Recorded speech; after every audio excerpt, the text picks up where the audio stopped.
ਧੰਨ ਧੰਨ ਸਾਹਿਬ ਸ਼੍ਰੀ ਗੁਰੂ ਗ੍ਰੰਥ ਸਾਹਿਬ ਮਹਾਰਾਜ ਦੀ ਹਜ਼ੂਰੀ ਵਿੱਚ ਬੈਠੀ ਸਾਧ ਸੰਗਤ ਜੀਓ, ਵਾਹਿਗੁਰੂ ਜੀ ਕਾ ਖਾਲਸਾ, ਵਾਹਿਗੁਰੂ ਜੀ ਕੀ ਫਤਿਹ।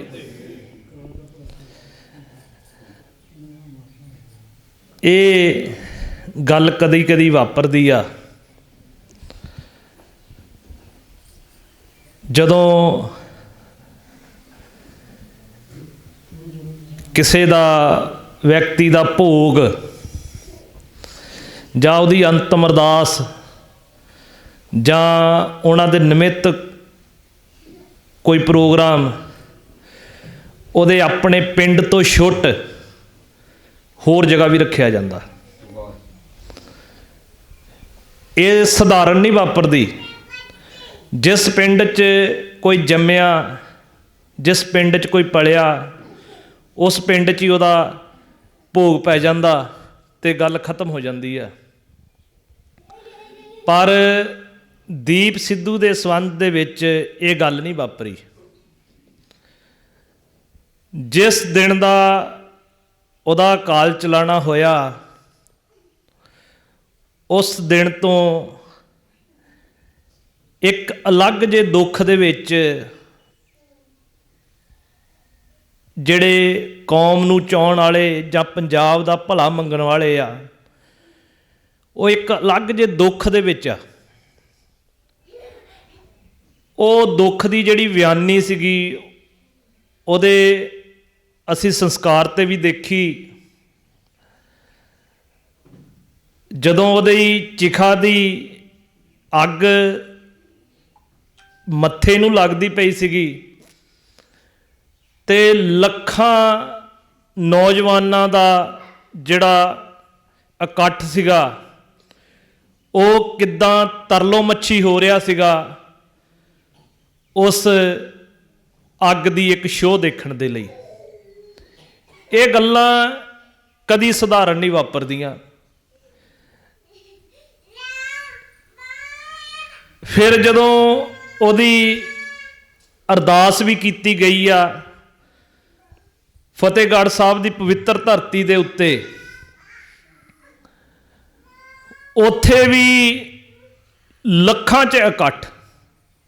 ਮੈਂ ਆਪਣੀ ਜ਼ਿੰਦਗੀ ਦੇ ਵਿੱਚ ਪਹਿਲੀ ਵਾਰ ਕਿਸੇ ਦੀ ਜਿਹੜੀ ਅੰਤਮ ਅਰਦਾਸ ਸੀਗੀ, ਜਿਹੜਾ ਇਹ ਬਾਅਦ 'ਚ ਉੱਥੇ ਕਿਹਾ ਵੀ ਗਿਆ ਵੀ ਇਹ ਦੀਪ ਦੀ ਅੰਤਮ ਅਰਦਾਸ ਨਹੀਂ, ਹਰ ਉਹਦਾ ਚਾਹੁਣ ਵਾਲਾ ਜਦੋਂ ਉਹਨੂੰ ਯਾਦ ਕਰੂਗਾ ਤੇ ਉਹਦੀ ਅਰਦਾਸ ਹੋਊਗੀ। ਤੇ ਉਸ ਐਡੇ ਵੱਡੇ ਇਕੱਠ ਨੂੰ ਅਸੀਂ ਪਹਿਲੀ ਵਾਰ ਜਿਹੜਾ ਤੱਕਿਆ ਵੀ ਐਂ ਵੀ ਹੁੰਦਾ। ਕਿਸ ਪਿੰਡ ਜੰਮਿਆ, ਕਿੱਥੇ ਉਹਦਾ ਸੰਸਕਾਰ ਹੋਇਆ, ਕਿੱਥੇ ਉਹਦਾ ਭੋਗ ਪਿਆ ਜਾ ਕੇ, ਕਿੱਥੇ ਉਹ ਵਧਿਆ ਫੁੱਲਿਆ, ਉਹ ਜਿੱਦਾਂ ਸਾਰੇ ਪੰਜਾਬ ਨੂੰ ਇੱਕ ਉਹਨੇ ਕਲਾਵੇ 'ਚ ਲਿਆ ਹੋਇਆ ਸੀਗਾ। ਹਰ ਵਿਅਕਤੀ ਐਡੀ ਵੱਡੀ ਜ਼ਿੰਦਗੀ ਨਹੀਂ ਜਿਉਂਦਾ। ਅਸੀਂ ਤਾਂ ਆਪਣੇ ਘਰਾਂ ਦੀ ਚਾਰ ਦੀਵਾਰੀ 'ਚ ਹੀ 70, 80, 90 ਸਾਲ ਕੱਢ ਦਿੰਦੇ ਹਾਂ। ਉਹਨਾਂ ਦੀਆਂ ਇੱਟਾਂ ਗਿਣੀ ਜਾਂਦੇ ਹਾਂ, ਇੱਟਾਂ ਵਧਾਈ ਜਾਂਦੇ ਹਾਂ, ਇੱਟਾਂ ਘਟਾਈ ਜਾਂਦੇ ਹਾਂ। ਇਸ ਹਾਲ ਦੇ ਵਿੱਚ ਬੈਠਾ ਹਰ ਵਿਅਕਤੀ ਆਪਣੀ ਤਰੱਕੀ ਨੂੰ ਲੋਚਦਾ।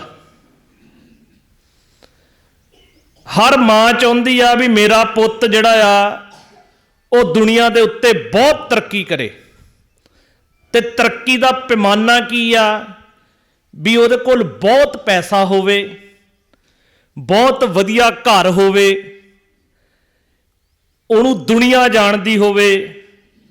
ਇਹ ਤਰੱਕੀ ਦਾ ਪੈਮਾਨਾ ਆ ਸਾਡੇ ਮਨ ਦੇ ਵਿੱਚ।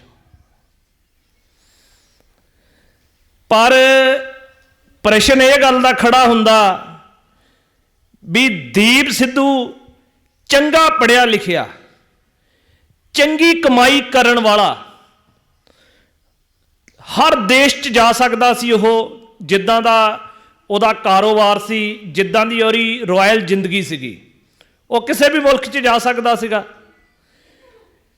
ਪਰ ਕੀ ਕਾਰਨ ਹੋਇਆ ਕਿ ਜਦੋਂ ਪੰਜਾਬ ਦੇ ਵਿੱਚ ਜਿਹੜੇ 3 ਕਾਲੇ ਕਾਨੂੰਨਾਂ ਦਾ ਸੰਘਰਸ਼ ਜਦੋਂ ਸ਼ੁਰੂ ਹੋਇਆ, ਕੀ ਕਾਰਨ ਬਣਿਆ ਕਿ ਉਹ ਸਾਰਾ ਕੁਝ ਛੱਡ ਕੇ ਉਹਨੇ ਪੰਜਾਬ ਦੇ ਸੰਘਰਸ਼ ਨੂੰ ਆਪਣਾ ਭਵਿੱਖ ਕਿਉਂ ਬਣਾਇਆ?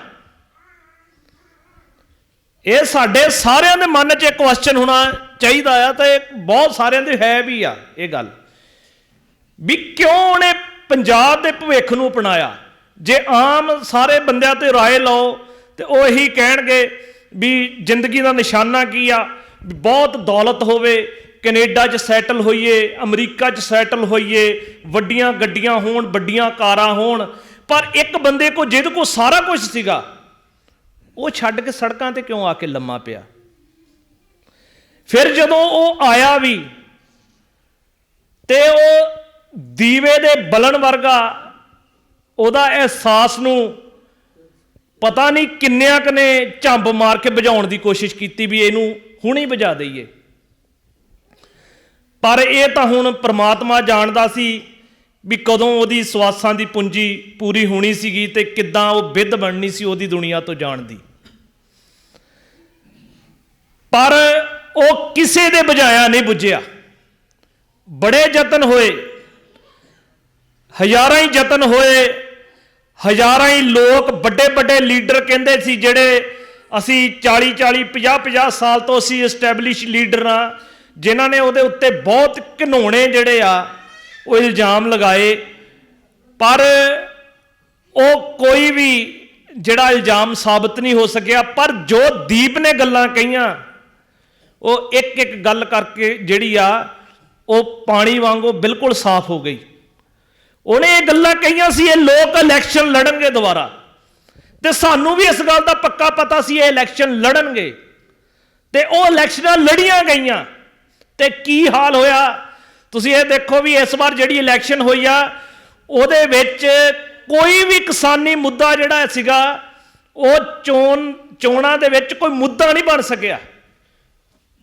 ਐਡਾ ਵੱਡਾ 1.5 ਸਾਲ ਸੰਘਰਸ਼ ਲੜਿਆ ਗਿਆ ਹੋਵੇ, ਸਾਰੇ ਪੰਜਾਬ ਦੇ ਲੋਕ ਕਹਿੰਦੇ ਹੋਣ ਵੀ ਇਹ ਸੰਘਰਸ਼ ਸਾਡਾ ਆ, ਤੇ ਕੁਝ ਮਹੀਨੇ ਬਾਅਦ ਹੋਈਆਂ ਵੋਟਾਂ 'ਚ ਉਹ ਸਾਡਾ ਮੁੱਦਾ ਹੀ ਨਾ ਰਿਹਾ ਹੋਵੇ, ਤੇ ਅਸੀਂ ਤੁਰੇ ਕਿੱਧਰ ਨੂੰ ਜਾ ਰਹੇ ਹਾਂ? ਕਿੱਥੇ ਗੱਲ ਖੜੀ ਆ ਸਾਡੀ? ਕਿਤੇ ਸੋਚੀਏ ਤਾਂ ਸਹੀ ਹੈ ਨਾ, ਗੱਲ ਖੜੀ ਕਿੱਥੇ ਆ ਜਾ ਕੇ? ਉਹ ਬੰਦੇ ਸਾਰੇ ਇਲੈਕਸ਼ਨਾਂ ਲੜ ਗਏ, ਤੇ ਜਿਹਨੂੰ ਕਹਿੰਦੇ ਸੀ ਵੀ ਇਹ ਇਲੈਕਸ਼ਨ ਲੜਨਾ ਆ ਉਹ ਨਹੀਂ ਲੜਿਆ। ਤੇ ਇੱਕ ਹੋਰ ਜਥੇਬੰਦੀ ਜਿਹੜੀ ਕਹਿੰਦੀ ਆ ਵੀ ਅਸੀਂ ਇਲੈਕਸ਼ਨ ਦਾ ਹਿੱਸਾ ਨਹੀਂ, ਅਸੀਂ ਇਲੈਕਸ਼ਨ ਨਹੀਂ ਲੜਦੇ। ਪਰ ਜਿਹੜਾ ਉਹਨਾਂ ਦਾ ਮੇਨ ਨਿਸ਼ਾਨਾ ਆ ਉਹ ਖੁੱਲ ਕੇ ਦੱਸਣ। ਫਿਰ ਕਿਉਂ ਨਹੀਂ ਲੋਕਾਂ 'ਚ ਇਹ ਗੱਲ ਦੱਸਦੇ ਵੀ ਸਾਡਾ ਨਿਸ਼ਾਨਾ ਨਹੀਂ, ਨਿਸ਼ਾਨਾ ਸਾਡਾ ਕੀ ਆ? ਜੇ ਇਲੈਕਸ਼ਨ ਦੇ ਜ਼ਰੀਏ ਤੁਸੀਂ ਸੱਤਾ 'ਚ ਨਹੀਂ ਆਉਣਾ, ਸਿੱਖ ਤਾਂ ਕਲੀਅਰ ਕੱਟ ਇਹ ਗੱਲ ਕਹਿੰਦੇ ਵੀ ਸਾਡਾ ਨਿਸ਼ਾਨਾ ਖਾਲਿਸਤਾਨ ਆ। ਤੇ ਉਹ ਜਿਹੜੀ ਧੇਰਾ ਜਿਹੜੀ ਪੂਰੀ ਕਿਸਾਨੀ ਸੰਘਰਸ਼ ਦੀ ਹੁਣ ਵੀ ਆਪਣੇ ਆਪ ਨੂੰ ਠੇਕੇਦਾਰ ਕਹਾਉਂਦੀ ਆ, ਤੇ ਮਾਲਵੇ 'ਚ ਕਹਿੰਦੀ ਹੈ ਵੀ ਸਾਡਾ ਹੀ ਤੂਤੀ ਬੋਲਦੀ ਆ, ਤੇ ਉਹ ਜਦੋਂ ਮੋਰਚਾ ਲੱਗਾ ਉਹ ਤੋਂ ਬੈਠੀ ਵੀ ਇਕੱਠ ਅਲੱਗ ਬੈਠੀ, ਉਹ ਦੱਸੇ ਨਾ ਵੀ ਮੈਂ ਮਤਲਬ ਵੀ ਮੇਰਾ ਨਿਸ਼ਾਨਾ ਕੀ ਆ। ਫਿਰ ਉਹ ਕਿਉਂ ਨਹੀਂ ਲੋਕਾਂ 'ਚ ਨਿਸ਼ਾਨਾ ਦੱਸ ਪਾ ਰਹੇ? ਕਿਉਂ ਨਹੀਂ ਕਲੀਅਰ ਕੱਟ ਦੱਸਦੇ ਗੱਲ ਆਪਣੀ? ਅਸੀਂ ਤਾਂ ਆਪਣੀ ਗੱਲ ਕਲੀਅਰ ਕੱਟ ਦੱਸਦੇ ਹਾਂ। ਤੇ ਇਹ ਇੱਕ ਗੱਲ ਫਿਰ ਮੈਂ ਉਸ ਗੱਲ ਤੇ ਆਨਾ ਵੀ ਦੀਪ ਸਿੱਧੂ ਦੀ ਸਭ ਤੋਂ ਇਹ ਵੱਡੀ ਗੱਲ ਵੀ ਉਹ ਸਾਰਾ ਕੁਝ ਛੱਡ ਕੇ ਆ ਕੇ ਪੰਜਾਬ ਦੇ ਉਹਨੇ ਭਵਿੱਖ ਨੂੰ ਅਪਣਾਇਆ। ਤੇ ਫਿਰ ਇਹ ਗੱਲ ਅਸੀਂ ਤਾਂ ਲੀਡਰਾਂ ਨੂੰ ਕਹਿੰਦੇ ਵੀ ਇਹ ਘਰ ਭਰਦੇ ਆਪਣੇ, ਇਹਨਾਂ ਨੇ ਲੁੱਟ ਪਾਈ ਆ ਪੰਜਾਬ ਨੂੰ, ਇਹ ਖਾ ਗਏ। ਪੰਜਾਬ ਦੇ ਵਿੱਚ ਹੁਣ ਕੋਈ ਮਾਹੌਲ ਨਹੀਂ ਰਿਹਾ ਸਾਡੇ ਬੱਚਿਆਂ ਦੇ ਲਈ, ਤੇ ਅਸੀਂ ਫਿਰ ਕੀ ਕੀਤਾ ਆਪਣੇ ਪੰਜਾਬ ਦੇ ਲਈ? ਮੈਂ ਦੇਖਦਾ ਧੀਆਂ ਪੁੱਤ ਕੈਨੇਡਾ 'ਚ ਭੇਜੇ ਹੋਏ ਆ, ਤੇ ਮਾਂ ਪੇ ਇੱਥੇ ਦਰ ਠੋਕਰਾਂ ਖਾ ਕੇ ਮਰਨ ਡਿਓ ਆ। ਇਹ ਜ਼ਿੰਦਗੀ ਇਸ ਕੰਮ ਲਈ ਧੀ ਪੁੱਤ ਜੰਮੇ ਸੀਗੇ ਵੀ ਅਸੀਂ ਇੱਥੇ ਇੱਕ ਇੰਨੀ ਮਾੜੀ ਮੌਤ ਮਰੀਏ? ਤੇ ਜੇ ਕੋਈ ਬਜ਼ੁਰਗ ਨੂੰ ਉਧਰ ਲੈ ਵੀ ਜਾਂਦਾ ਤੇ ਧਰਤੀ ਤੋਂ ਟੁੱਟ ਕੇ ਮਰੇ ਬੰਦੇ ਦੀ ਕਦੀ ਮੁਕਤੀ ਨਹੀਂ ਹੁੰਦੀ। ਜਿਸ ਧਰਤੀ ਤੋਂ ਜੰਮਿਆ, ਜੇ ਉਹ ਮਿੱਟੀ ਉਸ ਧਰਤੀ 'ਚ ਮਿਲੂਗੀ ਤਾਂ ਹੀ ਮੁਕਤੀ ਹੁੰਦੀ ਆ।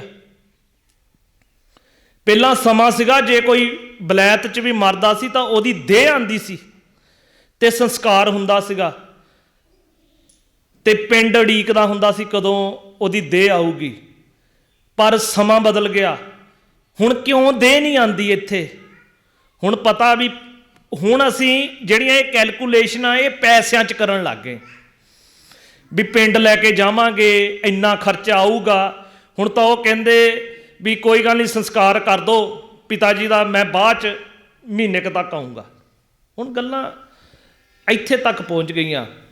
ਪਰ ਮੇਰੇ ਭਰਾਵੋ, ਮੇਰੀਓ ਭੈਣੋ, ਜੇ ਅਸੀਂ ਆਪਣਾ ਪੰਜਾਬ ਦੀ ਲੜਾਈ ਆਪ ਖੁਦ ਨਾ ਲੜੀ ਤੇ ਇੱਕ ਗੱਲ ਮੈਂ ਦੱਸ ਦਿੰਦਾ, ਦੁਨੀਆ 'ਚ ਪੁੱਛਣਾ ਕਿਤੇ ਨਹੀਂ ਸਾਨੂੰ ਕਿਸੇ ਨੇ। ਕੱਲ ਮੇਰਾ ਇੱਕ ਮਿੱਤਰ ਆ ਸੂਸਾਂ ਤੋਂ, ਸੋਨੂ, ਆਪਾਂ ਇਕੱਠੇ ਹੁੰਦੇ ਸੀ, 15 ਸਾਲ ਹੋ ਗਏ, ਉਹ ਯੂਕਰੇਨ 'ਚ ਸੀਗਾ। ਹੁਣ ਲੜਾਈ ਲੱਗੀ ਹੋਈ ਆ, ਤੇ ਜਿੱਦਣ ਲੜਾਈ ਲੱਗੀ ਤੇ ਉਦਣ ਫਿਰ ਖਿਆਲ ਕਿਹੜਾ ਆਇਆ? ਇੱਕ ਵਾਰ ਆਇਆ 15 ਸਾਲਾਂ 'ਚ, ਇੱਕ ਖਰੇ 2 ਵਾਰੀ ਉਹ ਆ ਸਕਿਆ। ਫਿਰ ਉਹਨੂੰ ਯਾਦ ਆਈ ਪੰਜਾਬ ਮੇਰੀ ਧਰਤੀ ਆ। ਉੱਥੋਂ ਰਾਤ ਨੂੰ ਬੱਸਾਂ 'ਤੇ ਨਿਕਲੇ, ਰਾਤ ਨੂੰ ਤੁਰੇ। 5 ਮਹੀਨੇ ਦੀ ਕੁੱਛੜ ਕੁੜੀ ਸੀਗੀ ਨਾਲ, ਕੁਛ ਮਹੀਨੇ ਪਹਿਲਾਂ ਉਹ ਆਪਣੀ ਸੱਸ ਨੂੰ ਵੀ ਲੈ ਕੇ ਗਿਆ ਸੀਗਾ, ਕਿਉਂਕਿ ਉਹਦੀ ਵਾਈਫ ਨੂੰ ਕਰੋਨਾ ਹੋ ਗਿਆ ਸੀਗਾ। ਉਹ 2 ਮਹੀਨੇ ਰਹੀ, ਉਹ ਬੱਚੀ ਸਾਂਭ ਨਹੀਂ ਸਕਦੇ ਸੀਗੇ। ਫਿਰ ਕਿਹਦੀ ਯਾਦ ਆਈ? ਪੰਜਾਬ ਦੀ ਯਾਦ ਆਈ। ਤੇ ਜੇ ਸਾਡਾ ਘਰ ਹੀ ਪੱਕਾ ਨਹੀਂ ਹੋਊਗਾ ਤੇ ਦੁਨੀਆ ਦੇ ਵਿੱਚ ਹਾਲਾਤ ਕਦੀ ਸਥਿਰ ਨਹੀਂ ਰਹਿਣੇ, ਕਦੀ ਵੀ ਨਹੀਂ ਇੱਦਾਂ ਹੁੰਦਾ। ਕਦੀ ਦੁਨੀਆ 'ਚ ਕਦੀ ਹਾਲਾਤ ਬਦਲਣਗੇ ਹੀ ਨਹੀਂ। ਦੁਨੀਆ 'ਚ ਬਹੁਤ ਕੁਝ ਹੋਣ ਵਾਲਾ ਆ, ਕਿਉਂਕਿ ਸਾਨੂੰ ਤਾਂ ਕੁਝ ਸਮਝ ਹੀ ਨਹੀਂ ਲੱਗਣ ਡਿਆ ਨਾ। ਜਿੱਦਾਂ ਦੇ ਅਸੀਂ ਚੌਖਟੇ 'ਚ ਜੀ ਰਹੇ ਹਾਂ, ਸਾਨੂੰ ਕੁਝ ਨਹੀਂ ਪਤਾ ਲੱਗਣ ਡਿਆ। ਸਾਨੂੰ ਤਾਂ ਇਹੀ ਨਹੀਂ ਪਤਾ ਲੱਗਣ ਡਿਆ ਵੀ ਭਾਖੜੇ ਜਿਹੜਾ ਨੰਗਲ ਡੈਮ ਆ, ਜੇ ਉਹਦੇ ਤੇ ਸੈਂਟਰ ਦਾ ਕਬਜ਼ਾ ਹੋ ਜੇ, ਇੰਡੀਆ ਨੇ ਕਬਜ਼ਾ ਕਰ ਲਿਆ, ਉਹਦਾ ਸਾਡੇ ਤੇ ਕੀ ਪ੍ਰਭਾਵ ਹੋਊਗਾ? ਬਿਜਲੀ ਅਸੀਂ ਆਪਣੇ ਹਰ ਘਰ ਵਰਤਦੇ ਆ, ਤੇ ਸਭ ਤੋਂ ਬਿਜਲੀ ਜੇ ਸਸਤੀ ਆ ਤਾਂ ਪਾਣੀ ਤੋਂ ਮਿਲ ਸਕਦੀ ਆ। ਤੇ ਜੇ ਆਪਣੇ ਘਰ ਦੀ ਬਿਜਲੀ ਹੋਵੇ ਉਹ ਸਾਨੂੰ ਨਾ ਮਿਲੇ ਤੇ ਅਸੀਂ ਬਿਹਾਰ ਤੋਂ ਕੋਲਾ ਲਿਆ ਕੇ ਬਿਜਲੀ ਵਰਤੀਏ ਤੇ 10 ਰੁਪਏ ਦਈਏ, ਤੇ ਫਿਰ ਅਸੀਂ ਮੂਰਖ ਵੀ ਆ, ਅਸੀਂ ਗੁਲਾਮ ਵੀ ਆ ਫਿਰ ਉਹਨਾਂ ਦੇ, ਜਿਹੜੇ ਇਹ ਸਾਡੇ ਨਾਲ ਸਾਰਾ ਕੁਝ ਕਰ ਰਹੇ ਆ। 3 ਸਾਲ ਪਹਿਲਾਂ ਹੜ੍ਹ ਆਏ ਆ, ਜਿਹੜਾ ਏਰੀਆ ਸਤਲੁਜ ਦੇ ਲਾਗੇ ਆ, ਅਸੀਂ ਉਹਦੇ ਵਿੱਚ ਬਹੁਤ ਮਦਦ ਕੀਤੀ। ਤੇ ਉਹ ਹੜ੍ਹ ਆਏ ਕਿਉਂ? ਜੇ ਪਤਾ ਸੀ ਡੈਮ 'ਚ ਜ਼ਿਆਦਾ ਪਾਣੀ ਆ, ਅਗਾਊਂ ਸੂਚਨਾ ਲੋਕਾਂ ਨੂੰ ਕਿਉਂ ਨਹੀਂ ਦਿੱਤੀ ਗਈ? ਅਸੀਂ ਉੱਥੇ 7-8 ਦਿਨ ਜਿਹੜੇ ਉਸ ਇਲਾਕੇ 'ਚ ਲਾਏ, ਲੋਕਾਂ ਦਾ ਅਰਬਾਂ ਖਰਬਾਂ ਦੀ ਪ੍ਰਾਪਰਟੀ ਦਾ ਨੁਕਸਾਨ ਹੋਇਆ, ਲੋਕਾਂ ਦੀਆਂ ਜ਼ਮੀਨਾਂ ਦਾ ਨੁਕਸਾਨ ਹੋਇਆ, ਲੋਕਾਂ ਦੇ ਡੰਗਰਾਂ ਦਾ ਨੁਕਸਾਨ ਹੋਇਆ। ਤੇ ਜਿਹੜਾ ਭਾਖੜਾ ਡੈਮ ਦਾ ਪ੍ਰਬੰਧ ਆ, ਜੇ ਸੈਂਟਰ ਨੇ ਆਪਣੇ ਹੱਥ 'ਚ ਰੱਖਿਆ ਤੇ ਉਹਨਾਂ ਨੂੰ ਸਾਡੇ ਘਰ ਆ ਕੇ ਲੜਨ ਦੀ ਲੋੜ ਨਹੀਂ।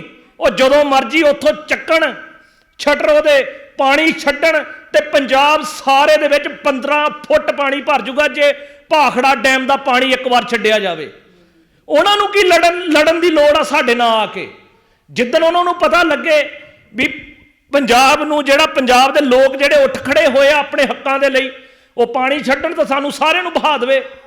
ਪਰ ਅਸੀਂ ਕਹਿੰਦੇ ਸਾਨੂੰ ਕੀ ਫਰਕ ਪੈਂਦਾ ਜੇ ਸੈਂਟਰ ਨੇ ਆਪਣੇ ਅਧੀਨ ਕਰ ਲਿਆ। ਇਹੀ ਲੜਾਈ ਜਿਹੜੀ ਸੀ ਉਹ ਦੀਪ ਸਿੱਧੂ ਲੜਨ ਆਇਆ ਸੀਗਾ, ਤੋ ਇਹੀ ਲੜਾਈ ਲੜਦਾ ਸੀ। ਉਹ ਕਹਿੰਦਾ ਗੱਲ ਫਸਲਾਂ ਤੇ ਜ਼ਮੀਨਾਂ ਦੀ ਨਹੀਂ, ਗੱਲ ਨਸਲਾਂ ਦੀ ਆ।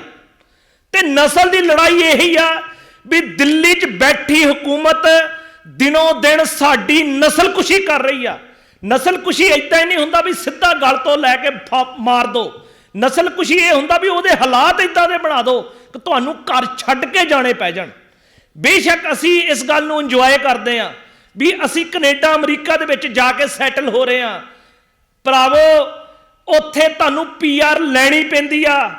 ਤੇ ਇਸ ਜਗ੍ਹਾ ਦਾ ਦਾਵਾ ਸਾਨੂੰ ਗੁਰੂ ਸਾਹਿਬ ਨੇ ਆਪਣੇ ਸਾਹਿਬਜ਼ਾਦਿਆਂ ਦਾ ਖੂਨ ਡੋਲ ਕੇ ਦਿੱਤਾ ਆ।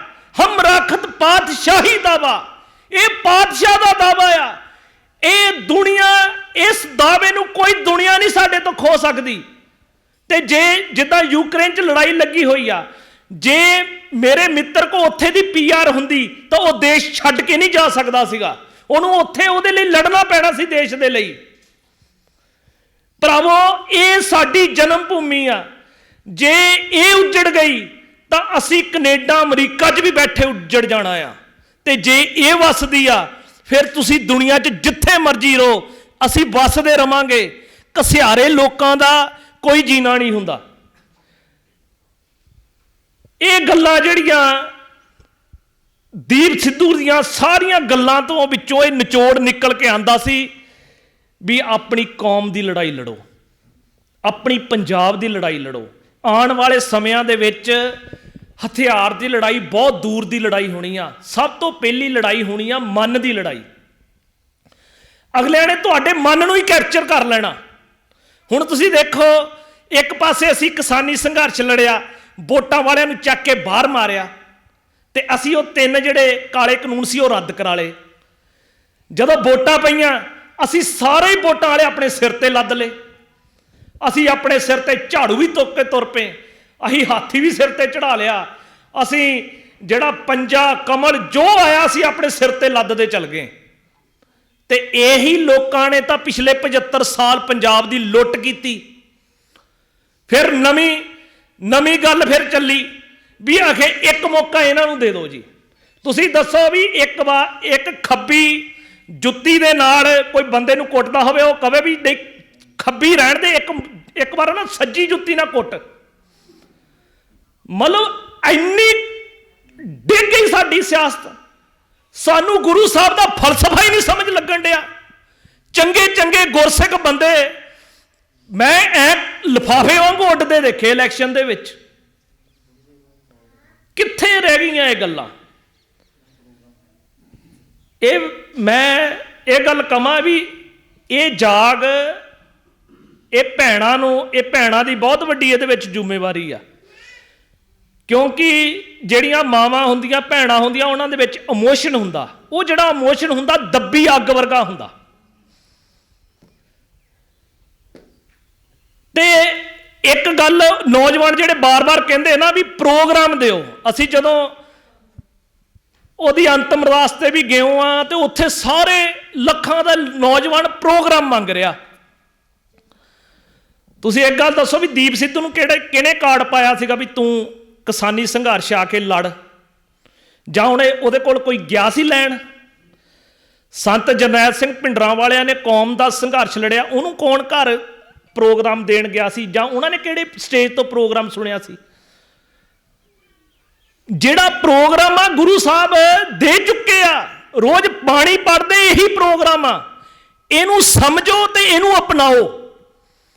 अपने विचों नीवताइयां नूं कड्डो बाहर, अपने विचों अपने औगणां नूं कड्डो बाहर। यही प्रोग्राम आ। जदों तुहाडे अंदरों औगण निकल गए, जदों तुसीं गुरु साहब दे फलसफे नूं समझ गया ते तुहानूं दस्सण दी लोड़ नहीं। तुसीं भी दीप सिद्धू वांगू अगाह हो के पंजाब की लड़ाई लड़ूंगे, कौम की लड़ाई लड़ूंगे। ते आखिर दे विच मैं यही कहना चाहुंदा, असीं एक मुठ होइए।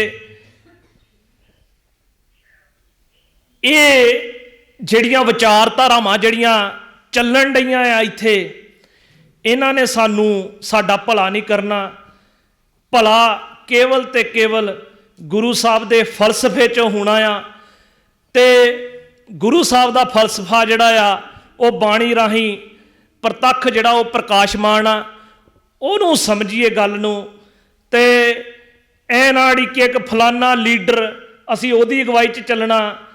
ਇਹ ਧੰਨ ਗੁਰੂ ਗ੍ਰੰਥ ਸਾਹਿਬ ਮਹਾਰਾਜ ਹੀ ਲੀਡਰ ਆ। ਤੇ ਜਿਹੜੀ ਸੰਘਰਸ਼ ਆ, ਜਿਹੜੀ ਲੜਾਈ ਆ, ਉਹ ਕੋਈ ਐ ਨਹੀਂ ਹੈ ਵੀ ਕੋਈ ਇੱਕ ਤਰੀਕੇ ਨਾਲ ਲੜੀ ਜਾ ਸਕਦੀ ਆ। ਉਹਦੇ ਬਹੁਤ ਤਰੀਕੇ ਹੁੰਦੇ ਆ। ਕੋਈ ਲਿਖ ਕੇ ਲੜ ਸਕਦਾ ਕਲਮ ਦੇ ਨਾਲ, ਕੋਈ ਸੜਕ ਤੇ ਜਾ ਕੇ ਪ੍ਰੋਟੈਸਟ ਕਰਕੇ ਲੜ ਸਕਦਾ, ਕੋਈ ਬੋਲ ਕੇ ਲੜ ਸਕਦਾ, ਕੋਈ अपने ਦਸਵੰਧ ਦਾ ਹਿੱਸਾ ਦੇ ਕੇ ਸੋਰਸ ਆਪਣੇ ਜਿਹੜੇ ਦੇ ਸਕਦਾ। ਭੈਣਾਂ ਜਿਹੜੀਆਂ ਆ ਉਹ ਬੱਚਿਆਂ ਨੂੰ ਸਿੱਖੀ ਦਾ ਜਾਗ ਲਾ ਕੇ ਉਹ ਲੜਾਈ 'ਚ ਹਿੱਸਾ ਪਾ ਸਕਦੀਆਂ। ਮਤਲਬ ਇਹ ਸਾਨੂੰ ਹਰ ਪਾਸਿਓਂ ਲੜਾਈ ਲੜਨ ਦੀ ਲੋੜ ਆ। ਇਹ ਹਰ ਨੁਕਤੇ ਤੋਂ ਜਿਹੜਾ ਹੈਗਾ ਆ ਸਾਨੂੰ ਅਗਾਂਹ ਆਉਣਾ ਪਊਗਾ, ਅੱਗੇ ਆਉਣਾ ਪਊਗਾ। ਐ ਨਹੀਂ ਹੈ ਵੀ ਜੇ ਮੈਂ ਸਟੇਜ ਤੇ ਬੋਲ ਸਕਦਾ ਤੇ 4 ਬੰਦੇ ਹੋਰ ਸਟੇਜ ਤੇ ਬੋਲਣ ਵਾਲੇ ਚਾਹੀਦੇ ਆ। ਜਿਹੜੇ ਨਹੀਂ ਵੀ ਬੋਲ ਸਕਦੇ ਉਹ ਵੀ ਕੌਮ ਦਾ ਹਿੱਸਾ, ਉਹ ਵੀ ਸੰਘਰਸ਼ ਦੇ ਵਿੱਚ ਯੋਗਦਾਨ ਪਾ ਸਕਦੇ ਆ। ਬੱਚਾ ਵੀ ਪਾ ਸਕਦਾ, ਬਜ਼ੁਰਗ ਵੀ ਪਾ ਸਕਦਾ। ਅਸੀਂ 3 ਦਿਨ ਪਹਿਲਾਂ ਇੱਕ ਮੀਟਿੰਗ ਕੀਤੀ ਸੀਗੀ ਜਦੋਂ ਦੀਪ ਸਿੱਧੂ ਦੇ ਸੰਬੰਧ 'ਚ ਹੁਸ਼ਿਆਰਪੁਰ ਮਾਰਚ ਕੱਢਿਆ, ਤੇ ਇੱਕ 80 ਸਾਲ ਦੀ ਬੀਬੀ ਮਸੀਂ ਉਹ ਤੋਂ ਪੌੜੀਆਂ ਚੜ੍ਹ ਹੋਈਆਂ ਤੇ ਜਦੋਂ ਉੱਤੇ ਆਈ ਅਸੀਂ ਪੁੱਛਿਆ ਮਾਤਾ ਜੀ ਵੀ ਕੀ ਕਰਨ ਆਏ ਆ? ਉਹ ਕਹਿੰਦੀ ਮੈਂ ਵਾਰਸ ਪੰਜਾਬ ਦਾ ਮੈਂਬਰ ਬਣਨ ਆਈ ਆ। 80 ਸਾਲ ਦੀ ਬੀਬੀ ਜੇ ਕੋ ਪੌੜੀਆਂ ਨਹੀਂ ਚੜ੍ਹ ਹੁੰਦੀਆਂ ਸੀ, ਜਿਹਦਾ ਬੱਚਾ ਤੇ ਬੱਚੀ ਬਾਹਰ ਸੀ ਕੈਨੇਡਾ ਦੇ ਵਿੱਚ, ਤੇ ਉਹ ਕਹਿੰਦੀ ਮੇਰੇ ਘਰ ਵਾਲਾ ਇਹ ਛੋਟੇ ਸੀ ਜਦੋਂ ਬੱਚੇ ਮੇਰਾ ਘਰ ਵਾਲਾ ਮਰ ਗਿਆ, ਮੇਰੇ ਸ਼ਰੀਕਾਂ ਨੇ ਮੇਰੀ ਜ਼ਮੀਨ ਨੱਪ ਲਈ, ਮੈਂ ਬਹੁਤ ਤੰਗ ਹੋ ਕੇ ਬੱਚਿਆਂ ਨੂੰ ਪੜ੍ਹਾਇਆ ਤੇ ਮੇਰੇ ਬੱਚੇ ਵੀ ਇਹੀ ਗੱਲ ਕਹਿੰਦੇ ਆ ਮਾਤਾ ਸੰਘਰਸ਼ ਦੇ ਵਿੱਚ ਅਸੀਂ ਯੋਗਦਾਨ ਪਾਣਾ। ਇਹ ਹੁੰਦੀ ਆ ਪਵਿੱਤਰ, ਜਦੋਂ ਖੂਨ ਕੋਈ ਡੁੱਲਦਾ ਆ ਤੇ ਉਹਦਾ ਰੰਗ ਕਿੱਦਾਂ ਚੜ੍ਹਦਾ। ਉਹ ਇੱਕ 80 ਸਾਲ ਦੀ ਜਦੋਂ ਬੀਬੀ ਨੇ ਇਹ ਗੱਲ ਆ ਕੇ ਕਹੀ, ਸਾਨੂੰ ਉਦੋਂ ਇੱਕ ਅਹਿਸਾਸ ਹੋਇਆ ਗੱਲ ਦਾ ਵੀ ਜਿਹੜਾ ਉਹਦਾ ਜਾਣਾ ਆ ਉਹ ਕਿੱਦਾਂ ਲੋਕਾਂ ਦੇ ਵਿੱਚ ਜਿਹੜਾ ਆ ਉਹ ਇੱਕ ਉਤਸ਼ਾਹ ਬਣ ਕੇ ਪੰਜਾਬ ਦੇ ਸੰਘਰਸ਼ ਦੇ ਲਈ ਜਿਹੜਾ ਉਹ ਪੈਦਾ ਹੋ ਚੁੱਕਾ ਆ। ਤੇ ਆਖਰ ਦੇ ਵਿੱਚ ਅਸੀਂ ਸਾਰੇ ਜਾਣੇ ਕੌਮ ਦੇ ਸੰਘਰਸ਼ ਦੇ ਵਿੱਚ, ਪੰਜਾਬ ਦੇ ਸੰਘਰਸ਼ ਦੇ ਵਿੱਚ ਯੋਗਦਾਨ ਪਾਉਣ ਲਈ ਤਤਪਰ ਹੋਈਏ। ਵਾਹਿਗੁਰੂ ਜੀ ਕਾ ਖਾਲਸਾ, ਵਾਹਿਗੁਰੂ ਜੀ ਕੀ ਫਤਿਹ।